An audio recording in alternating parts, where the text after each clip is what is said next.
What's up, nerds and nerdettes and wee little nerdlings all? It's your buddy Big Johnny G for Two Gun Pixie Presents. All right, now you would think that maybe I'm presenting puppies because they are not leaving me alone right now. Moxie's down here too. Hi, Moxie. Hey, everyone, say hello to Mojo.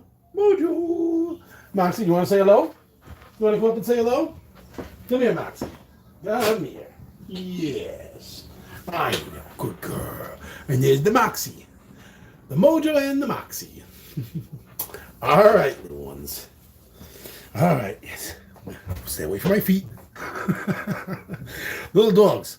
Hard to keep them away from your feet sometimes. All right. So this has been a mixed month for me, I gotta say. February started off really slow. There was so much going on, personal life, real life stuff, that I had very little time dedicated to this. That's why I'm glad I stay ahead, a few months ahead of schedule.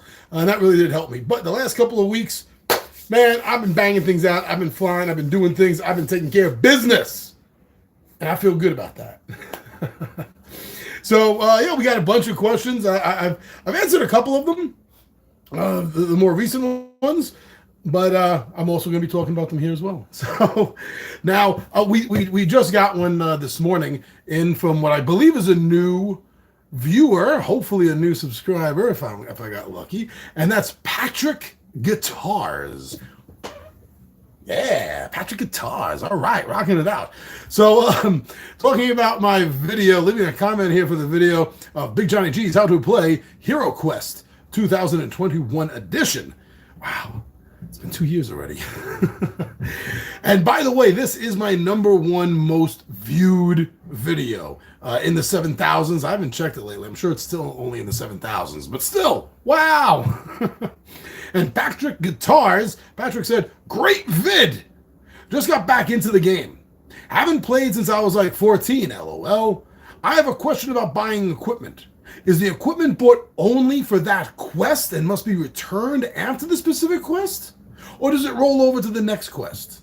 Well, I did shoot out an answer to Patrick already. And regardless of whether he's watching or not, someone else may have this exact question. So if that's the case, I'll tell you what I told Patrick. Whatever you find, whatever treasure you get, no matter what equipment you start with, or what equipment and gear you buy later, whatever comes your character's way is yours for good. Unless there's a condition that it would pre-state, such as something can only be used in a specific quest or on a specific person. But unless, and almost nothing I can think of off the top of my head actually has that caveat. So yeah, basically anything you find on your quest is yours. That's how you're gearing up your adventures. Just like a game of Dungeons and Dragons, only instead of leveling up, you're gearing up. And trust me, some of the later adventures, especially in the core box alone, you can't expect to throw brand new characters, heroes with just base equipment. You can't do that. It's not going to work. But that is a great question, and I'm so glad that I had a chance to give Patrick a written answer as well as discuss it, talk about it right here. Thank you, Patrick. Now there was a whole bunch. It's all from our friend Clean Sweep 38. I love it when you're around, Clean Sweep. Okay, so this past Friday, if you didn't see it, go check it out. This past Friday, my wife was up for playing a game. Doesn't happen a lot. And she wanted to play something fun, something light, and something new and different. I had a game that I've been waiting to hit the table. So we got a chance to run and play, and now hopefully there's going to be a lot more plays after this, of Wacky Races.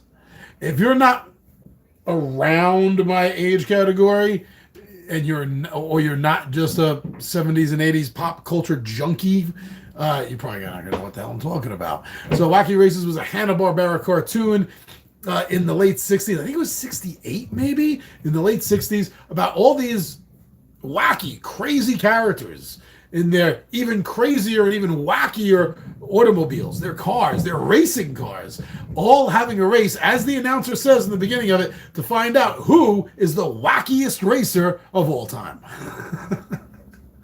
The cartoon was fun. I think it, well, I'm old-fashioned, but I think it stands up. But to see that there was a game by Cool Mini or Not, come on, I was really happy about this. So to get it to the table, me and my wife, it was a first playthrough, so some mistakes were made, some mistakes were fixed, some mistakes were made a second time. But we had a lot of fun. We ended up barreling through like 3 games back to back to back on Friday night of wacky races. And we started off with my wife. My wife decided she wanted to be Penelope Pitstop in the Compact Pussycat, and I started off as the Slag Brothers, Rock and Gravel, in the Boulder Mobile. Who, coincidentally, if you use Formula One racing points, even though they didn't come in the first place the most often, the Slag Brothers are the big winners. Anyway, that was really great, and clean sweep, a lot of comments, and thank you. You know, if Clean Sweep is a great example of how you want to leave a comment that's creative and doesn't sound like you're taking a jab at someone. Look at the way Clean Sweep 38 writes his comments, because he does. He always makes sure to ask to leave comments when I'm making a mistake, so I know what went wrong. And he also puts in things about, oh, you fixed it or you caught it, and that's always cool. But yeah, he left a whole bunch of comments, so thank you very much, Clean Sweep, for watching it. And you're welcome. You're welcome, because he said thank you both for the playthrough, and he says you should have her play more games on stream. I would love to. I don't go into this hoping I can play yet another game solo, but things are really busy with her, and she's not as much a hardcore gamer as me, so it happens when it happens. I'm really glad that you enjoyed it, Clean Sweep, but I do think there was a question I saw in here. Yeah, is it possible for NPCs to win? I just shot you a quick, if you're watching Clean Sweep, I just shot you a quick little answer, but to clarify for everyone else, yes. Oh, yes, it is more than possible for them to win, especially if you're playing more correctly than I was the other night. So one of the big things I kept forgetting to do was after each individual racer goes, so after I go, let's say, then all of the NPCs, if there is any, because it plays 6, and there's always 6 plus 1 Dastardly. Dick Dastardly is 7 as an NPC. But there's always 6 racers on the track outside of Dastardly and Muttley. So if you have less, then you just NPC it, and they all move 1 space. Plus, and this is what we kept forgetting. We kept forgetting this. Was after they all move 1 space. Well, we remembered it a few times. You flip over the top movement card, and any of the NPCs that are on that spot will then move again. Simple. So it is possible for the other drivers, the other racers, to win wacky races, not just the players. At any point, if we've been playing more correctly, that might have come through. We may have seen that. But yeah, so just picture it. They're advancing like you are. Sometimes better, sometimes worse. In fact, if you watch the videos, even though we're playing wrong, it was a tight race pretty much on all 3 of them. With the NPCs on top of us, Dick Dastardly burnt out in 1 race. Actually, Clean Sweep made a suggestion that he doesn't think Dick did actually burn out. If he doesn't have a playable move, Dick Dastardly and Muttley will just crash out or run out of gas, however you want to thematically picture it. But yeah, so it is possible for anyone but Dick Dastardly to win. Dick Dastardly and Muttley cannot win at all. It is impossible for them to win because of the way they move. They're never going to be, because once they get ahead of the pack, they lay a trap and then they go all the way to the back. So they're not going to be moving forward into the finish line, which is allegedly thematically correct. I say it like that because, okay, you're going to have a good laugh with this. And I think I mentioned this during the live playthrough, but have you heard of Mandela effects? Well, I have a Mandela effect concerning wacky races. I have looked up and looked up and looked up, and everything says I am wrong about this. Apparently, in no way, shape, or form did Dick Dastardly and Muttley ever win a wacky race. But I distinctly remember that one race they did not cheat and they won. And the announcer made a point of it, like, oh, look at that. Without cheating, Dick Dastardly actually won. And that's when it occurred to Dick Dastardly that he won without cheating. How could he not cheat? He's Dick Dastardly. So he refused the trophy. But everything I've looked up concerning that, it never happened. I can see it. I can picture it. I can hear it. I can see it playing like a movie in my mind. It's crystal clear. But no, apparently it never happened. So there was a little Mandela effect I have with wacky races. So yeah, Dick Dastardly can never win. The NPCs can. It is possible for them to win. Okay. So yeah, there was we did have a problem this Friday. I didn't get a chance to do a live playthrough this Friday. And luckily, I had one in the can. Unfortunately, the video I had in the can was a game I had just played the previous week. I really don't like doing that. I don't think in the years I've been doing this, I've done the same, or maybe Hero Quest. I haven't done the same game really back to back. I got so many. Look at this. Why should I have to do that? But I was stuck. We had a little bit of a family emergency. Everything's okay. Don't worry. It's cool now. But so I had to drop my Vectrex first video, which was filmed first, but dropped second. I filmed it just in case I needed a Friday night filler that I couldn't play. And it's a test video. If you don't know what Vectrex, you're like, what the hell is John talking about? Vectrex. Vectrex was, 1983 maybe it came out? 84? And it was a monitor. But like the old-fashioned 80s monitors, okay? If you're not within my age category, you're not going to be picturing that automatically. You know, the rectangular kind of box monitor with its own screen. And the company converted all these monitors into video game systems. You just put just like the old Atari or ColecoVision, you slot the game right into the side of it, and it pops up and it plays, and it's on its own monitor screen. And this is great because, okay, a little bit about me. Although I am not, I was raised. Oh, Fonzie, hold on a second. Fonzie, your memory is not faulty. Just looked it up from Wacky Races Wiki. In one episode, okay, so I tried looking this up. Thank you, because I did look this up and I couldn't find it.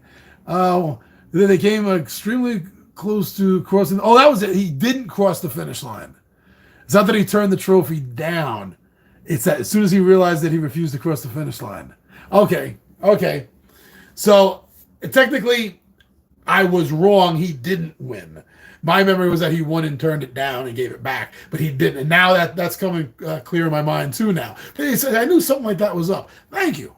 Thank you very much, Fonzie. But so I would say a little bit about me. Although I am not, I was raised as an only child. And so as an only child, I admitted I was a little spoiled. But there are a few things my parents drew the line at. Like I was never allowed to have either my own phone or even an extension phone line in my room. Can you imagine a kid growing up nowadays without their own phone? Wow. But another thing is my parents adamant. I mean, they bought me like every Star Wars toy, every Battlestar Galactica, whatever I wanted, they bought me. But they did draw the line on the Atari. They refused to get me a home video game system because, and this is actually kind of true with the earlier systems, especially if you were excessive about playing it. Not so much if you were casual, but excessive players of the old Atari and Pong systems and stuff, they did see ghost effects. Now, if you don't know what I'm talking about, if you're too young to know what I'm talking about, ghost effect is the after effect. So they would still see the Pong image, or they would still see the what was Atari's armored car fight called, like Combat or something, or Pac-Man, and they would see the image. It could be burnt onto the screen. It could be. It was rare. It didn't happen a lot. And like I said, you had to really play the hell out of this on your TV. So my parents used that as the excuse. Well, we're not ruining a television set. We're not buying a new television set every 6 months. Blah blah blah. Yeah. All right. Then Vectrex came out. What are you going to say now, Dad? What are you going to say now, Mom? It has its own damn monitor, and it is just as affordable as every other game system out there. Well, I had this thing, and this is still the same one I've had my entire life. It survived the apartment fire we had back in 2009. So not only did it survived the fire, but that means it also survived all the water damage and everything it took from the firemen putting out the damn fire. And it was sitting in storage since then, since like last month. And so I had to try it, and it worked. And that's what I made this video on, just going through and checking each of the damn cartridges that I had. Apparently only two are not working. The first one I'm really kind of disappointed about, and that's it's a game called Spike. Spike. Yeah, like the name, like a nickname, you know, or something you put through a rail to build a railroad track, a spike. And it was the first home system talking game. It was the first thing that spoke, that talked. Other games made noises and sounds like Pac-Man, waka, waka, waka, waka, but that wasn't talking. In this one, you heard her calling for help. Eek, help, Spike. Oh no, Molly. That was his girlfriend. And then this big potato, that's why I said a big potato, named Spud. Oh no, Spud. Kidnaps your girlfriend.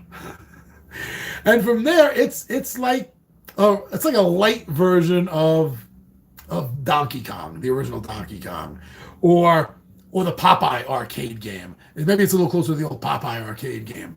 It was really simple thing and repetitive, like most of the old video games were. But it was the first talking game, and oh man, and it doesn't work. And I had two art cartridges. One of them, I think I do remember, didn't survive the fire, which is why I don't have it. But the other one, I do have, but the light pen I don't have, so can't use that. So yeah, I did a video which I had to drop this past Friday, the other day, where I just go through and I test them all, see which ones work and which ones don't. And I had a lot of fun doing that. And Starship Chiro Studios said, thank you for the video. I played these style games mostly in the local roller skating rink when I could weasel some coins out of my parents, which was not very often. Oh yeah, man, going to the arcades was great. And these do give the feel of the old arcades. Some of them are Vectrex ports of actual arcade games, like Ripoff, like Berserk, like Star Trek, the motion picture. And they're fun. They're fun because of that. But I remember the old quarter. You remember how you put your quarter on top of the game, right? On the tilt with a screen and where the joystick was. You put your quarter right there. I got next on Pac-Man. That's my quarter. And then you stood there and you watched the guy or girl play for two reasons. One, because it was fun to watch them play. And two, if anyone else put their quarters up, you had to know whose quarter was first and next and third and such down the line. Oh, man, the old arcade etiquette. So yeah, I had a lot of fun with Vectrex. I only have one controller for it. That was always been the problem. I have seen that there are people out there that make Vectrex stuff and repair Vectrexes, and some of them make their from scratch joystick controllers. So I'm thinking about looking into these guys and gals and seeing which one of them seems all right, with best reviews kind of thing. Just do my due diligence, do a little bit of homework, and because I think they're only like $50. So maybe finally, after almost 40 years, I might get a second controller and I can actually play head to head against my wife and my buddies instead of just wait till your turn's over and then the next player has to beat your high score, which is also a little bit of 80s arcade etiquette. All right, Tabletop Takeout. We had from the Shogunstein, another favorite and friend of ours here, is always hanging around. Oh, Fonzie. The Vectrex stuff is great. Look at past video gaming. I've really enjoyed those videos. Oh, I'm glad you have. I'm going to be doing some more. And like I said, if it pans out that I think it'll be okay to get the other controller, then it's going to, oh man, me and the Toy-Sided Warriors, me and the wife, we're going to do some head-to-head battles. And of course, I'm going to want to do them all on camera. We'll see how that works out. Tabletop Takeout. From just last Tuesday, the 21st, Shogunstein, our buddy, made a comment on poetry for Neanderthals. He said, I would always walk past these types of games at Target, but we ended up getting a couple like this And you know what? I quite enjoyed them. Target does have a really good line of games, and that's not what you're talking about. I know you're not talking about specifically just their Target line of games. You're talking about these kind of party games, the Onion style games. They are fun. It doesn't come out to the table all the time, but whenever it does, we still have fun with Exploding Kittens. We still have fun. Oh, not that it's an Onion game, but we still have fun with Cards Against Humanity. And now we're adding in this. We're adding in Poetry for Neanderthals as one of our favorites. You got Crabs. Really difficult if you get the expansion with the crab gloves. That's tough. That screws me over. I'm no good with those. Generally, I'm no good with any dexterity-based game. That's not my forte, will or otherwise. Pardon me.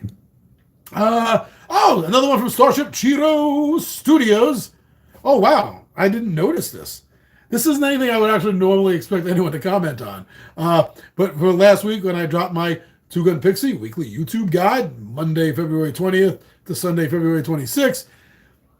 Oh, I see. Okay. Yeah, I'll drop you a written answer on this as well, Starship, in case you're not watching. Starship says, Can you show more of some of the games that can be seen on your shelves in the background of your videos? Fair enough. I would like to see more about the Doctor Who, Battlestar Galactica, and Planet of the Apes games. Thank you for all the high energy and fun videos. Please keep up the work. I'm planning on it. I'm planning on keeping up the work. Thank you so much for enjoying this high energy of mine. I do get very excited about things I love, and this is something I'm passionate about. Now, as far as this goes, I do believe I put something on the list because of this. I believe it was Doctor Who I put on the list for an upcoming playthrough in a few weeks. I've done them. We've done them all. Battlestar Galactica is really tough because it's in that category of games where we really need 5 to 6 players, and they all have to be in the mood to play that kind of game because it is a social deduction kind of game. Flat out it is. I think Fantasy Flight's newest, well, it's not that new, it's a few years old, but the title Unfathomable is the newest version of it because they don't have the rights to Battlestar Galactica anymore. But it's the same game, same rules, more or less, with a few tweaks here and there. So if you know Unfathomable, then you pretty much know Battlestar Galactica. There are a few expansions for it. They're all at this point really difficult to get since it's not in publication and hasn't been for years. I'm glad I have the one that I do have. Getting a chance to play it, I don't know when I'm going to get a chance to hit that to the table. That's going to be a tough one. But I'll go through my videos. I'll go through my list and I'll see what other episodes it could have been on. Like, I don't know. Have I done a Tabletop Takeout Tuesday on it yet? I can't remember. If I did, it's probably about 4 years old.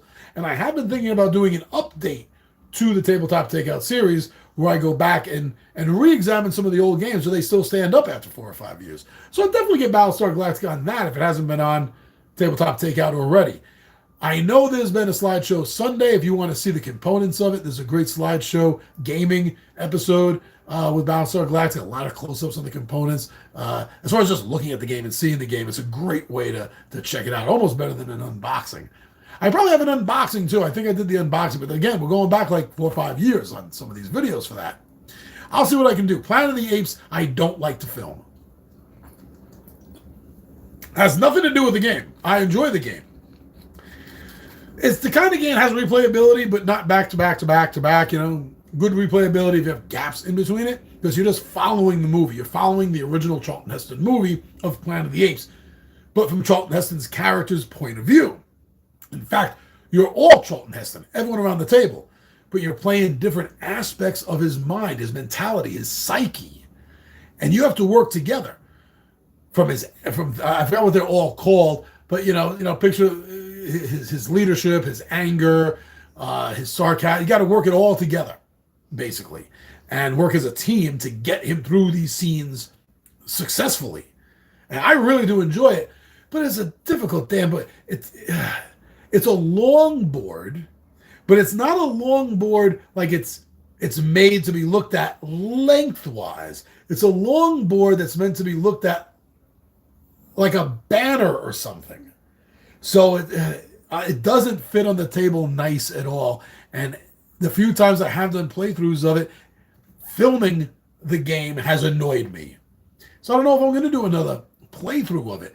But there are a few videos in our catalogs already with these titles in them. So I have a lot of playlists. Pretty much every episode I have has its own playlist. Until something like that comes up, that's the best I can tell you for Planet of the Apes. For Planet of the Apes, anyway. All right, but thank you, Starship. Thank you for being a new regular. You're a new regular. We're seeing you all over the place, right? Clean Sweep? I think it's Clean Sweep's here right here. Building a Co-op Collection Part 2. Last Monday and the Monday before that, I did a two-part about if you're looking to build your board game collection, you're looking for good cooperative games.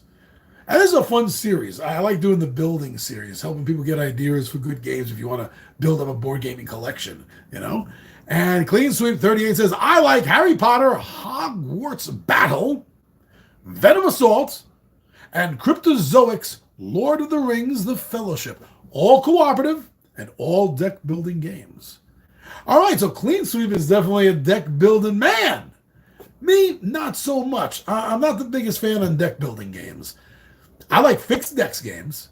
Fixed. I can say this. I know English. Fixed deck games. I'm not really good with. When you're building a deck, it's kind of like playing chess, but without knowing what moves the opponent is doing. So you're blindly trying to pick the best cards, and there's nothing wrong with this mechanic. You're blindly trying to pick the best cards in anticipation of outwitting your opponent, as well as strategizing your best things to do, your best skills, maneuvers, techniques. That's just, I don't got time for that.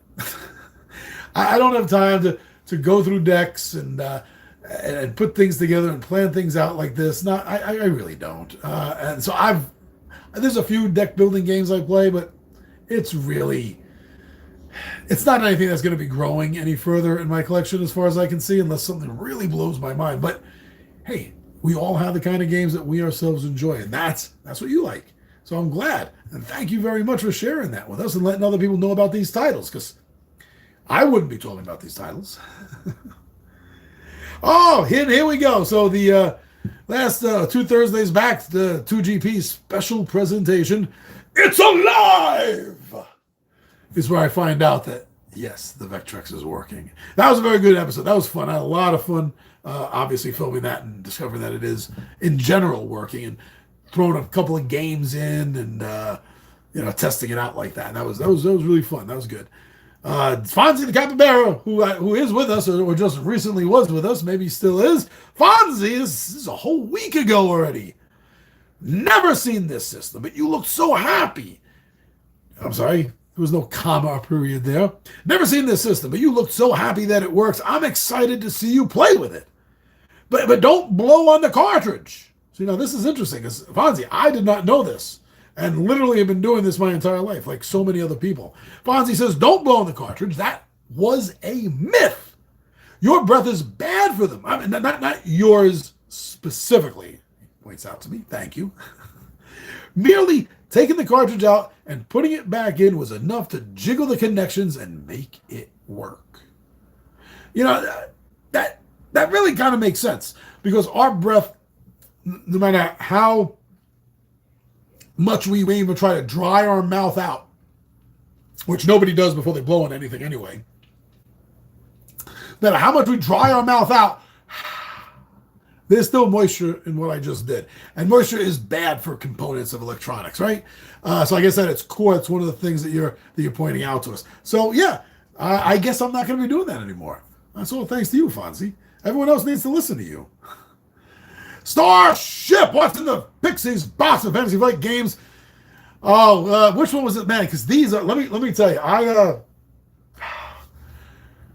I had gone on such a binge to catch up with Marvel Champions, because by the time I started getting into it, I think Red Skull had already dropped. And I think just about all the hero decks had dropped also at that point. We were just on the verge. That would have been Galaxy. If Galaxy's Most Wanted dropping is when I got into it. So I had a lot of shit I had to catch up on fast because I knew that this was going to be part of my ever-growing system. Just trying to be a completionist with it all. And being a completionist, well, you see, the funny thing is, I didn't start with the idea that I was going to get all the mats. I didn't start like that. I wanted the core mat, which at the time was I couldn't find, was out of print. So I decided, well, my two favorite Marvel heroes of all time are Doctor Strange and the Hulk.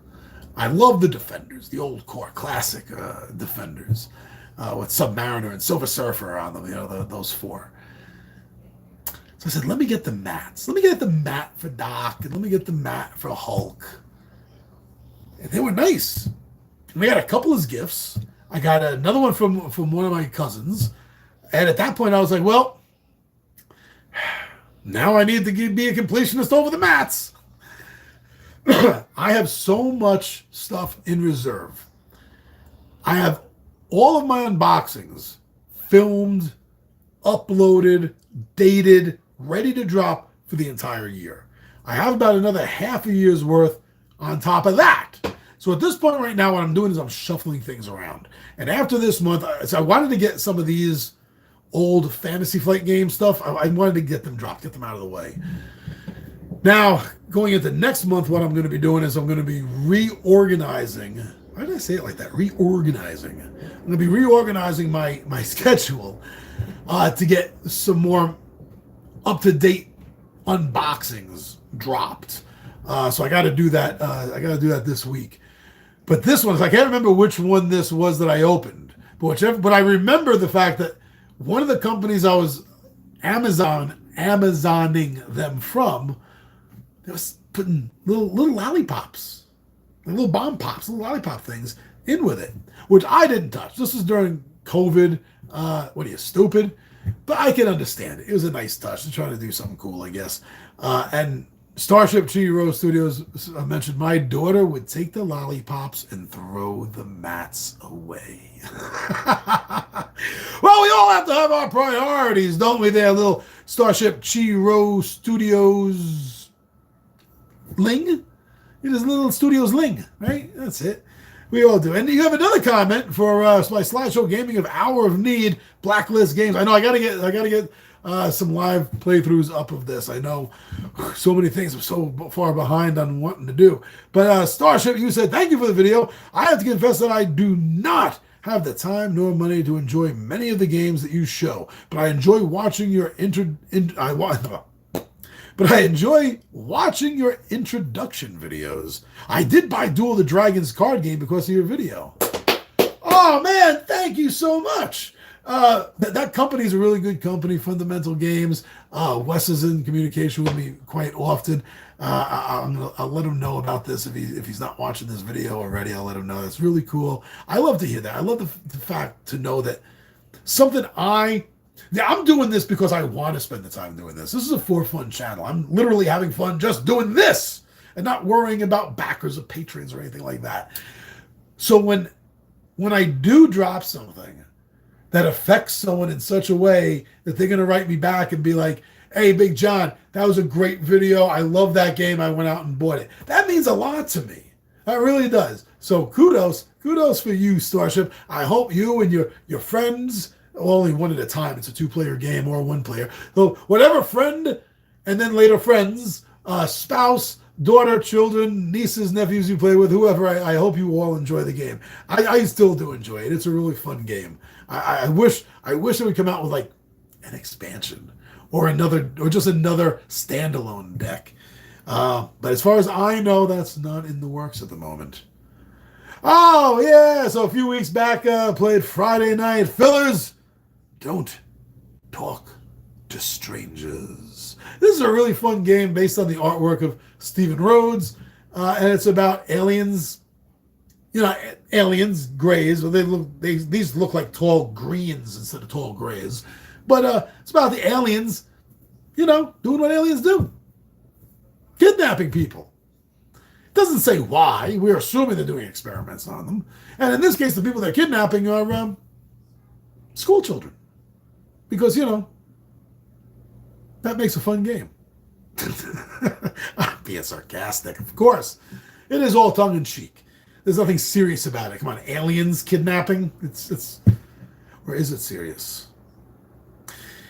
Maybe I should get back to absolutely awesome. Gotta contact Tim and Tom. But no, let's not talk about aliens here right now, unless it's part of Don't Talk to Strangers. That was a fun game. Had a lot of fun doing that. Nice places, Clean Sweep 38. I'm glad you enjoyed it as well.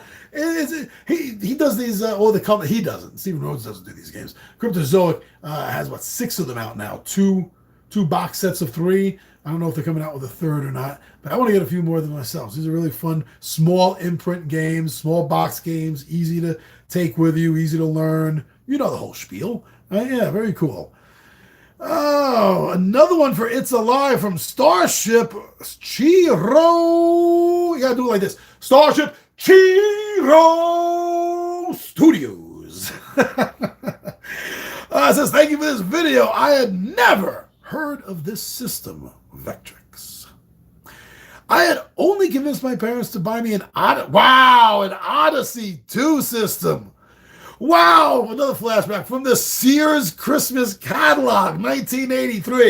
That's a flashback clap. Come on, that's a flashback clap right there, double time over. Wow, Odyssey 2 and Sears Christmas catalog. We took it back to the store after 3 days because we could not get it to work. Please post a few playthroughs of each of the games. Well, Starship, as you saw, there has been a few more playthroughs of the Vectrex, and there's gonna be some more down the line too. But thank you for those flashback images and memories right there. Wow, Sears, Odyssey 2. I had the Commodore 64. I got that. That was a hand-me-down from a friend of mine who's actually a friend of a friend. But all my buddies had a Commodore 64. And he moved out to California. He was moving on a completely light load and wasn't going to bother taking it. He was like, John, you're the only one here that doesn't have a Commodore 64. For Christ's sake, here, take mine. And I fell in love with that thing. I see that there are companies out there that remake like the Atari system, and they'll have something like 100 games built into it, and it's a little tiny version of the Atari you plug onto your TV. That's really cool. I wish someone would do that for the Commodore 64. Holy shnikey! I would. You know that meme of here, take my money. That would be me for that. I love the Commodore 64 so much, especially the SSI Dungeons and Dragons games. And they also did one for TSR's Buck Rogers. Who remembers the TSR Buck Rogers game? I got it. It's on my shelf. Look at the State of the Shelf video. You'll see it. It's amazing. But who remembers these SSI games were great. I would love to see them repackaged in some sort of simulation thing like the Atari and ColecoVisions do, That'd be amazing. Wow, I'd love that. Whew, so much. Another Pixies box with Fantasy Flight Games. Starship Chiro Studios says, I like the Spider-Man the best. Captain America Matt would be the absolute best, in my opinion. Well, I got both of them. The unboxings haven't dropped yet. They'll be dropping sometime within the next year or a half. They're not the most important things to show off. When I have other games, I don't like to play a game. I've only done this once or twice. I don't like to play a game that I haven't done the unboxing for yet. I don't know. Maybe it's just me, but I can't bring myself to do that. I can't. It's just it irks me so bad. So the mats I keep putting off. I keep putting off the dropping of the mats, and it's not like Fantasy Flight Games asked me to do this. They don't know who the hell I am. Trust me, they don't know me from Jack. And if they do, they don't care. This is all on me. So things like this get pushed back. You are going to see, if you look at their catalog of mats, and the style of mats I'm showing off here, they have a new style that's less artistic. I don't like that. I like the ones I have that I'm showing off because they look like comic books and comic book panels. That's awesome. All the comic book panel looking ones, I have all of them. And so they will be making appearances sooner or later. I even have the promotional ones. There's a promotional one for the Green Goblin scenario pack, and there's a promotional mat in general that kind of looks like the box cover. It doesn't have a specific hero on. I got 2 of those. I figure between the blue core box mat and the 2 generic mats, even if someone picks a hero we don't have a mat for, we got them covered with a mat. All right, so yeah, you'll be seeing more of those, Chiro. I just can't promise you when. It doesn't make a lot of sense to me to drop them before a game that I can play on camera, right? Shogunstein, for my part 1 of building a co-op collection, Midday Monologue Monday. Shogunstein said, Little Shogunstein likes to beat me at games, so please, no co-op games for us. Did I not do a competitive game yet? Did I not do building your competitive game? Did I not? I have to check my book. I have to check my notes. Competitive. I got like 2 different notebooks I'm working off of. I'll have to check if I did not do a building your competitive board game collections segment. I'm going to. You got that. All right, Shogun. And if I did do it, I'll have to send you the link to it, I guess. But that's weird because I know you watch like almost every one of my videos. So how that would have passed you, I don't know. But things happen. That's cool. We'll figure this out. Brandon Jenkins. I believe I've seen you here once or twice before, but in case I'm wrong, welcome aboard, Brandon, for our Pixie playthrough starring the Hero Quest exclusive content. And I did this for this is specific content you can find online for Hero Quest that will it's a bridge story between the last quest in the core box and the first quest in the expansion Keller's Keep. If you go online, they have a joining adventure. And Brandon Jenkins said, was good until, that's right. I forgot that. Was good until the lights out. So what I'm using now, in fact, I'm at 62%, so I'm good. My tablet died on me. I had forgotten to charge it, and I forgot to look at the charge when I started the damn video. But I did finish it the next day, Brandon. I hope you got a chance to see how it ended. I didn't touch the board. I left it exactly the way it was, and we did finish it up the next day. I had a great time playing the game. But I'm glad you were watching it. I'm sorry it got cut off. Trust me, I'm so sorry that got cut off.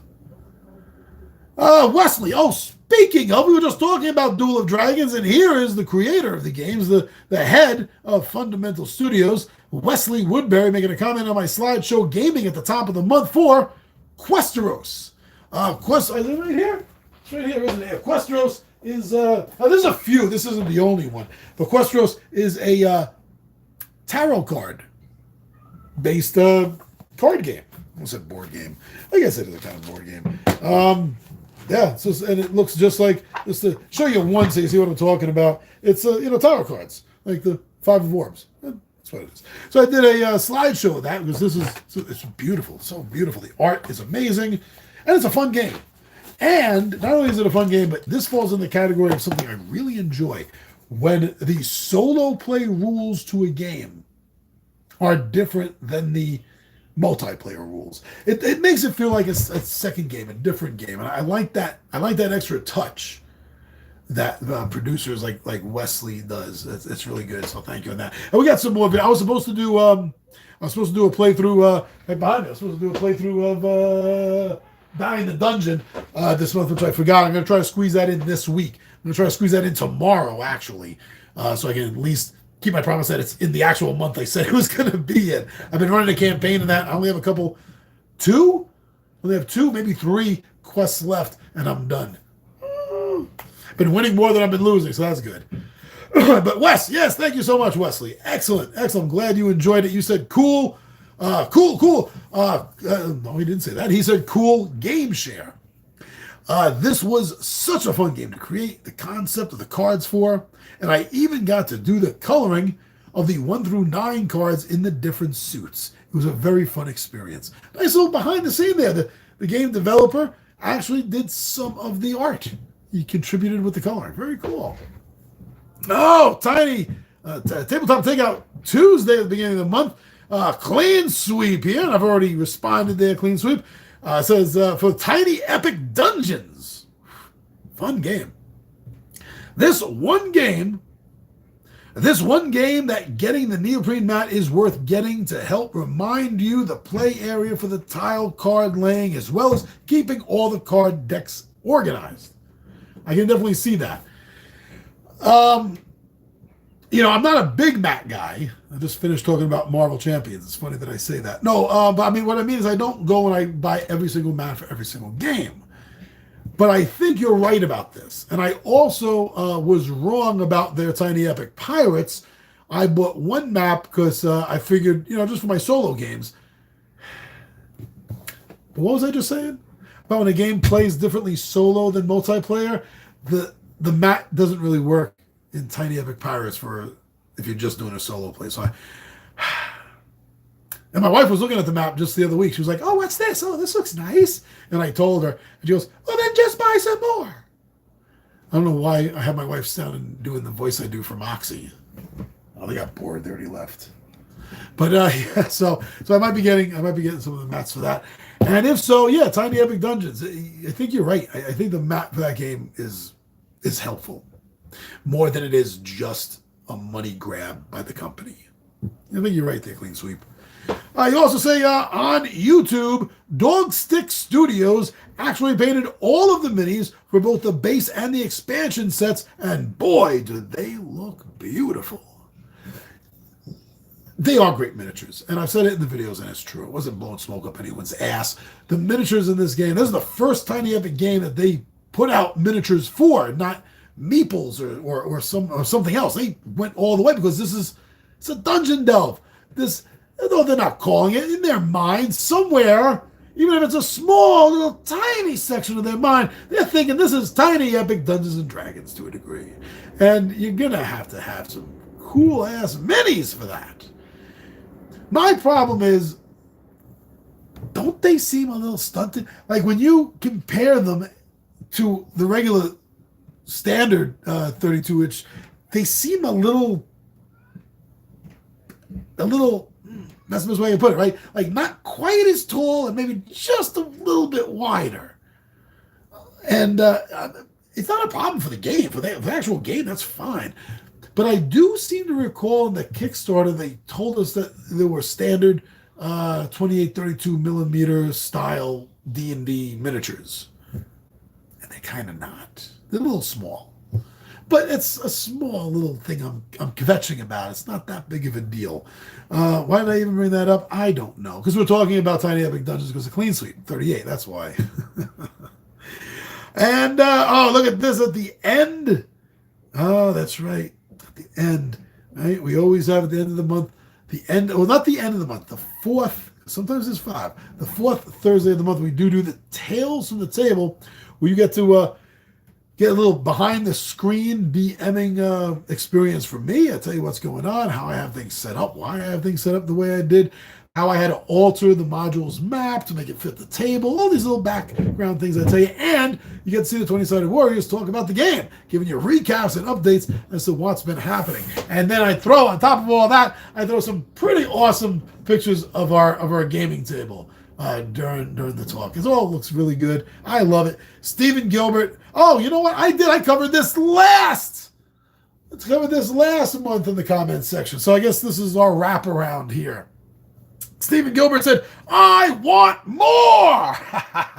He did. He put the he, not ha ha ha. I want more. He. Smiley face, smiley face. That was for part 2, and then for part 1, he said, "Excellent, more.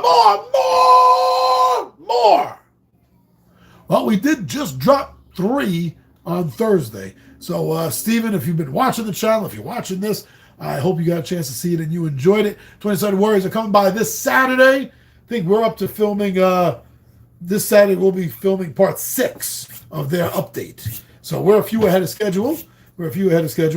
And next month we should get 2 games in. So by the time the next episode drops, we'll have another 2 in the can ready to go. So that looks like the comments. Going through them all, I want to thank everyone, especially our our new commenters like Patrick Guitars. I hope you're sticking with us. Clean Sweep, of course, Shogunstein, Starship Chori, Fonzie the Capybara. I want to thank you guys all. Brandon Jenkins, Wesley Woodbury, Stephen Gilbert, thank you for all the comments, and everyone else that's been watching and commenting all this time. Thank you. Let's keep it going. So, by the way, we are now officially at 1,480 subscribers. Only 20 away.